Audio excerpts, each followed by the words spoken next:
The line at the pastel stand on the edge of Feira de San Cristóbal moves fast. It's loud, it's hot, and everyone in front of you is ordering their food in under 10 seconds. By the time you step up to the ex-tudo cart, the vendor is already looking at you. You open your mouth, pull up the phrase you practiced, and deliver the careful, enunciated Portuguese you learned from an app.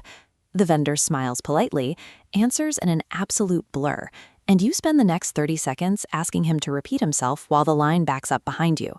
You've encountered a social code failure. Rio de Janeiro Portuguese, called Carioca, moves at a pace and pitch that no classroom prep covers. If we map this out on a chart, you can see exactly where the disconnect happens.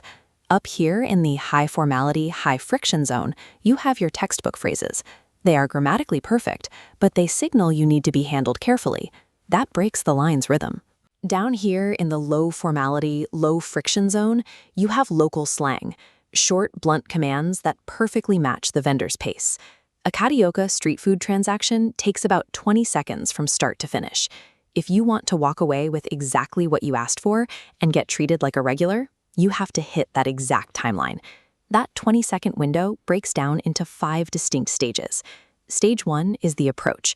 It happens in the first 3 seconds as you step up to the counter. Most travelers default to bon dia or boa tarde.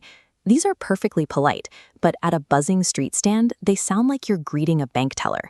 You have to drop the urge to be formally polite. Locals open with a quick "e aí," which means "what's up?" or just a simple "oi." It's a casual nod that tells the vendor you're ready. Look at the tight spatial constraints at a busy pastel stand. Hesitation here causes an immediate bottleneck. Which brings us to stage 2, the order itself. This table compares how you ask for food. The textbook input is "eu gostaria de," I would like. Again, this flags you as an outsider placing a formal order at a sit-down restaurant. It slows the transaction down. The Carioca input is "me dá," give me, followed directly by what you want. "Me dá un pastel de queijo." To an English speaker, that sounds incredibly rude. But in Carioca culture, discarding formal grammar for blunt efficiency is the highest form of politeness, because you are respecting everyone's time. The pace stays just as fast through the customization phase, especially at an açaí cart where the choices are practically endless. You do not need full sentences here. You only need 2 words, com for with and sane for without. Com granola, sane mel. Stage 4 is payment, and this is where most language apps will lead you astray. If you ask "cuánto custa," you will be understood, but it breaks immersion. It sounds rigid, like you learned your Portuguese in São Paulo. Instead, use the hyper-efficient Carioca input, "Quanto é?" When the vendor answers, confirm with a quick "tá," the all-purpose Rio filler that just means, "Okay, got it." But here is the single biggest friction point for travelers. The vendor is going to speak the total fast and with a regional cadence. If you don't know Brazilian number structures, the whole transaction stalls. Street fluency relies on the confidence to use context and 2-word fragments instead of a massive vocabulary. There is, however, one final invisible barrier you have to clear. If you apply standard European or textbook pronunciation in a loud, chaotic street market, you simply won't be understood over the noise. Carioca speech relies on 3 non-negotiable phonetic shifts. The S sharpens into an SH sound, a D before an I swallows itself into a J, and a T before an I becomes a cha, so bon dia becomes bon dia. You actually have to expend mental effort to unlearn the textbook phonetics you practiced and replace them with these regional sounds. Having the perfect street vocabulary is completely useless if your phonetic delivery is so stiff that the vendor still has to ask you to repeat yourself. But Rio is massive, and the language requirements vary wildly depending on exactly where you are standing.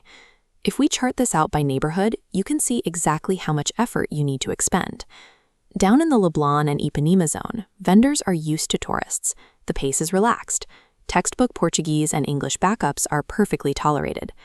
Move up to middle ground neighborhoods like Botafogo and Flamengo, and you enter a transition zone. Vendors have patience, but textbook phrasing starts to feel painfully slow. Then you hit traditional, local-heavy areas like Santa Teresa. The difficulty curve steepens sharply here. The Portuguese moves faster, and the prices are lower. In Lapa at night, the crowds are dense, and the stalls operate at a sprint. Here, those short, blunt Carioca phrases are the only way to get your order noticed before the vendor moves to the next person. Your physical location dictates the rules. You can get away with theory on the beach, but you need street-level fluency on the corners. If you are a time-poor traveler, your best approach is an optimizer strategy we call minimum viable Portuguese. Don't try to learn the whole language before your trip. Memorizing about 12 specific street phrases, along with basic Brazilian number structures, gives you the highest possible return on your time. But that leaves one unresolved problem. Standard language apps do not let you practice Carioca phonetic shifts. They grade you on standard formal pronunciation, and that is exactly why StreetTongue exists. It's built with custom AI scenarios and pronunciation checks that are specifically calibrated for regional dialects. It actually grades you on your Carioca accent. You can download the app right now and run through scored, simulated street food orders so you can get the sounds right before you ever step off the plane. Let me know in the comments below, what is a textbook phrase you spent weeks practicing, only to realize the locals never actually use it?